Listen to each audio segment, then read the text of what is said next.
Hi అండి. Welcome to my channel. అందరూ ఎలా ఉన్నారు? సండే ఈరోజు మా లంచ్ చూద్దాము. వచ్చేయండి. ఈరోజు కొంచెం వెరైటీగా పెప్పర్ చికెన్ చేశాను. మొన్న ఫంక్షన్‌లో మా వారు తిన్నారంట. చాలా టేస్టీగా ఉంది. ఒకసారి ట్రై చేయకూడదా అన్నారు. సరేనని చెప్పేసి చేశాను.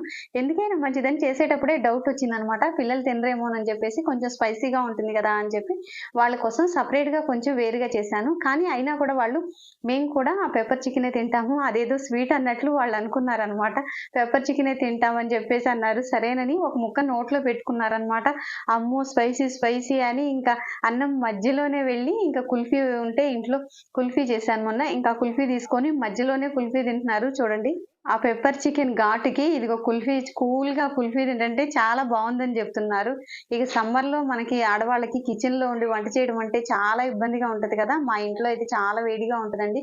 కొంతసేపు ఏసీలో ఉండటం, కొంతసేపు కిచెన్‌లోకెళ్ళి వంట చేసుకోవడం, మధ్య మధ్యలో ఎళ్లి రావడం అన్నమాట. అందుకని చాలా త్వరగా ఫినిష్ చేశాను వంట గూడా. ఈ సమ్మర్‌లో అయితే సండే వస్తే చాలు, సండే రాకపోతే బావుండనిపిస్తది. సండే వస్తే నాన్ వెజ్ చేయాలి, నాన్ వెజ్ చేయాలంటే కొంచెం కిచెన్‌లో డైలీ కన్నా కూడా ఎక్కువ టైమ్ స్పెండ్ చేయాలి కదా! అందుకని ఇక్కడ చూడండి మా పాప ఏదో వెరైటీగా ట్రై చేస్తుందనమాట.